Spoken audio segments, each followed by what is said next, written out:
Give me just a moment. I want to see this on my page. Yes, here we are. Welcome. Jesse Lucas here of Embodied Movement Training with Meryl Hayton, self-worth and empowerment coach, for Hi.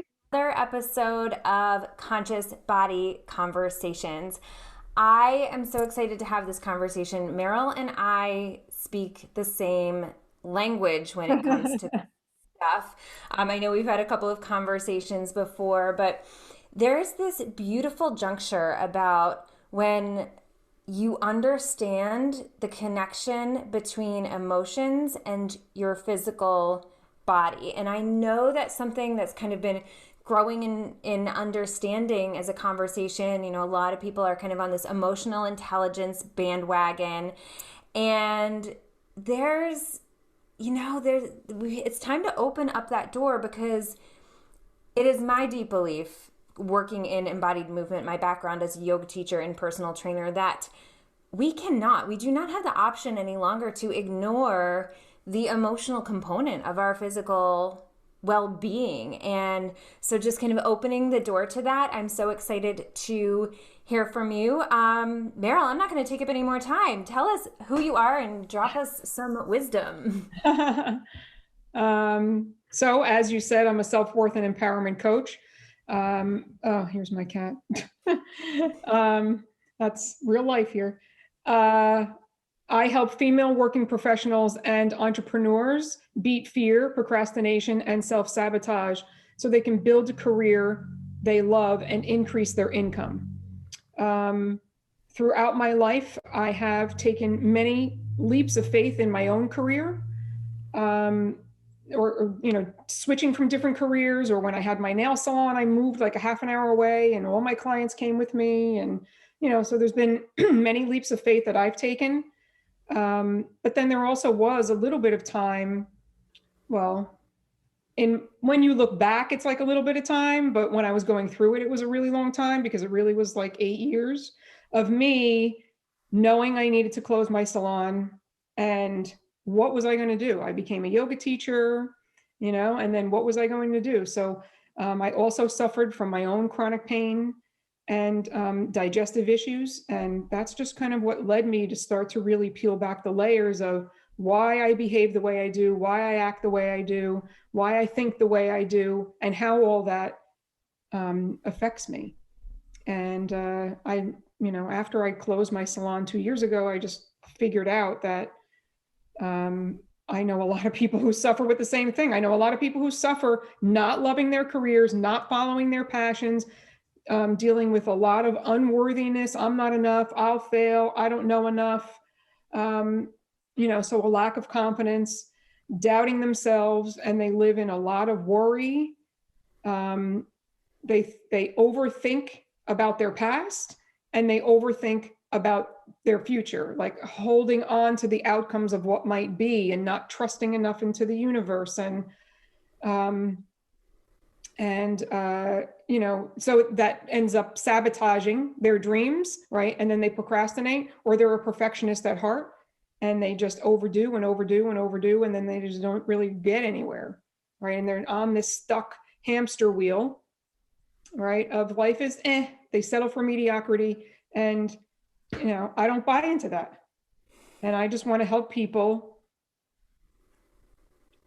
shift out of that, get rid of that, and find a new perspective and have a cognitive shift. And the main thing that I use in my coaching is EFT tapping. And that really dismantles the emotional attachment that you have to things from your past and your thoughts and worries about your future, so that you can be at ease and be able to manage your stress. So that's kind of.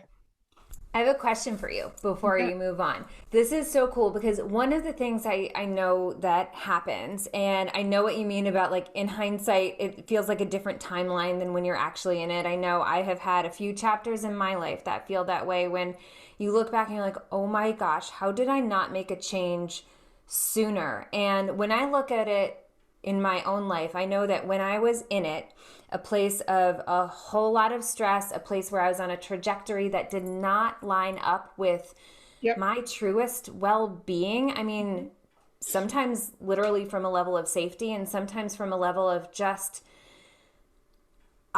this doesn't feel right. I'm not doing what I really should be doing, and it kind of depletes me.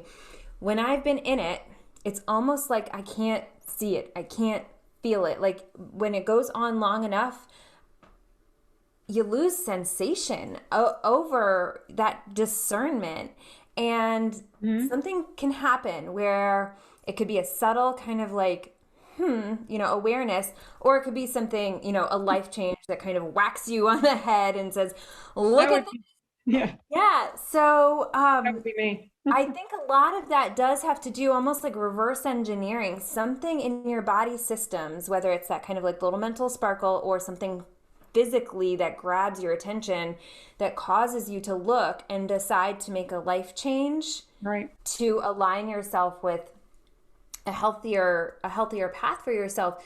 So my question to you, and you can choose how to answer this, is I saw you raise your hand there. That happened to me. Do you want to share anything about that? Or what happens, and you can answer both. What happens, when you do get that aha, but it is so flippin' scary to follow that? Because as much as like, okay, this isn't right. And of course you want to move in a direction that feels better, but man, that can feel impossible. There can be a lot of really difficult hurdles. There can be a lot of unknown, and those things I know feel crazy in your body. So Yeah. that's my lead into you. Yeah. So, wow, I can say so many things on this, but I'll just keep it to my career. Yeah, I lived in struggle. I don't know anything else except doing nails. I'll never make it without doing nails, or be able to survive financially without doing nails. This was my childhood passion. Who am I without this? I mean, I could go on and on. But I knew that I needed to get out because I had all of this chronic pain from all of the repetitive motion and the years of sitting. So I knew it wasn't serving me anymore, and I had lost my passion, and I was completely burnt out. But I still was living in my own fear. That's how I'm relatable to my clients, is that I lived in my own fear. I lived in my own struggle. I felt life was happening to me. Why me? I was in this victim mode all the time, and in the survival mode. And what happened to me was I had 3 falls within 4 years at the exact, like in the same month. Wow. 1, I fell down my stairs and broke my sacrum. 2, I fell in the mall. I tripped in the mall, and I didn't break anything, but I fell on my hands, which were already a mess from doing nails, and yoga didn't help that either. I busted up my knee, which, after about a year, I was much better. And then exactly 2 years later, I fell and broke my arm. Like, I left the salon. I took clients to my home. I have to make money still while I'm building, going to become a life coach. I'm going to go through this life coaching training, and I'm going to become a life coach because that feels like my next passion and my next step. And I was ready for that, but not really. I still have to hang on. So I literally brought home my nail station, which is I am sitting at right now, which has become my little office. And exactly a month later, I fell and broke my wrist. And I couldn't do anything. Talk about when things are stored in your body is going to do everything possible to get your attention. So, I mean, that's a really good example of, when it's chronic, when it's ongoing, so at the beginning, this was your childhood dream, this was a passion of yours. And I think that that's an important thing to recognize too, because I know when I've made life changes and, different choices, sometimes it's because I was on the wrong track, period. Had to admit a mistake, things went wrong, whatever. Sometimes it's simply because a chapter is closing. It's not because it was bad or wrong. It's just ending. Yep. And both of those do get stored in your body as pain if you don't follow the evolution. But that's an important thing to discern, because I think a lot of us sometimes get hung up on like, but it was good for so long, and why would I want to change it? Why should I let go of it? And I know for myself, I just relist the pros, the benefits, all the good things, the things I'm grateful for. But no matter how much you do that, if it's, face it, if it's over, it's over, right? And it's time to move on. But when you're kind of in that zone where you haven't quite hit that breaking point, and in your case, literally a breaking point after breaking point after breaking point, there comes a time where you're kind of numb to it. You're still chugging along, and it's okay. You haven't reached a breaking point yet, but it's that passion, that part that fuels you doesn't do that anymore. And I know at the level of your nervous system, that starts to kind of mess with you. You lose that sensory awareness of yourself. That builds up enough till it hits that breaking point where it just grabs your attention. That is such a powerful story. And I bet the people listening to this can raise their hands and say, I had an experience like that too. I bet there are more stories like that than we possibly could know. So if you have a story similar to that, Meryl and I would love to hear that. There is so much more. I know you probably have all of, even more stories, and there are so many ways we could travel down this path. But in light of keeping this accessible and easy, and I know you and I were just talking about that, how, it's kind of time for a lot of people to be taking the next step in their life. A lot changed in this last year. 2020 kind of rocked all of our worlds. And if you weren't already course correcting, like Meryl was already on that path, making those changes, for a lot of us, it's shaken that up to the surface, and it's just now time to start looking in those places that we maybe have been numbed out to. So, can you kind of bring us home with, whether it's a good nugget of advice or, an aha or something that our viewers can take away with them on that? Like if you're at that juncture where you feel that building up in your body, and maybe you're feeling it built up, maybe you already had that breaking point. What do you do now? And then I know you are building a beautiful community on Facebook. So when you're done with that, let us know to find your group, because now we all want to be in your group. Okay. Oh, thank you. I'd love to have you. Let's see. The big takeaway is I don't want people to suffer for so many years like I did. So I'm teaching people how to be aware of the signs, aware of when your nervous system is on all the time. I was a very reactive person. I was very angry and chip on my shoulder, kind of a person in the salon. And not to mention, all of my physical pain. I was in constant negative thinking because I was in so much pain. And, with my stomach problems and stuff, that was pain on top of my shoulder hurt, my wrist hurt and whatever, that I would just, shove the Advil and, I just got to get through the day. And each fall that I had would be an aha moment for me to say, okay, I'm going to take another day off of my schedule, and it's going to be okay. Like I was really okay with, by the time I got to the fall is what I'm saying is I was like, okay, I got the sign. I got it. Right. And then I would take like a leap, what I thought was like a big leap, in my world it was. So I guess my biggest takeaway is, I was still always on a self-discovery journey while I was in the muck, I'll say, so just keep going. Look, it's so important to have support, personal support, friend support. If there are people in your lives that are not jiving with what you want to do with your life, sorry, I don't have time for that.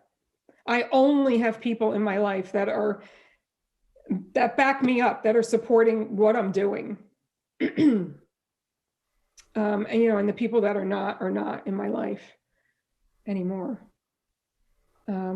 Read self-development books, listen to podcasts, follow mentors, join groups. I mean, I can't stress enough how you have to have, I have a big circle of support of people. It's not just one little group or one friend, big support.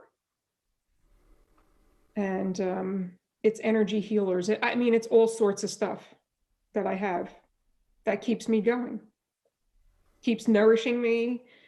I have days when I don't feel like doing the stuff, but you got to just keep going. That's what I would say. Right. So if you with you on all of that. Yeah. So where your group is one of those places. So where can we find you? So my group and my program is Procrastination to Productivity. Since I'm helping you beat fear, procrastination, perfectionism, and self-sabotage, so you'll be more productive, build a career you love, and increase your income. So that's the name of my group, Procrastination to Productivity. Anything else, you can pretty much find me under my name, Meryl Hayton. Awesome. I will, when we're done here, go back and make sure that the link to Meryl's group is included, so you can just click on it there. And I am so with you. One of my main reasons to do this Conscious Body Conversation video series is to add a layer of support. Like I said, I feel like there's a whole group of people who are leaning into these deeper layers, uncovering, where healing changes needs to occur. And you got to know, you got to turn somewhere. So I hope that through this video with Meryl, through the video series, which I will also go back and include the link where you can find all of the other conversations with so many wise people, I hope that this adds an element of support. And if that's a piece you're curious about, like that kind of like, where are these things in the body and how you can actually use your body to change some of those nervous system patterns, to change some of those emotional patterns, so you can do some of the changes like Meryl is talking about, those life changes. That's the work that I do in Embodied Movement, where I teach you how to go in with that safety, with that support. And if you are a wellness worker, a health worker, there is a new teaching platform out for you where I can train you to do that with your clientele, your patients. So I'll include that link. It's Embodied Movement Training. Meryl, thank you so much. I adore having you in my circle. I am grateful that we can share this kind of space together, share this kind of conversation. I'm sure it's not going to be the last time we hear from you here ongoing. And everybody, thank you so much for listening, and tune into the next episode. Have a great day. Thank you. Bye. Bye.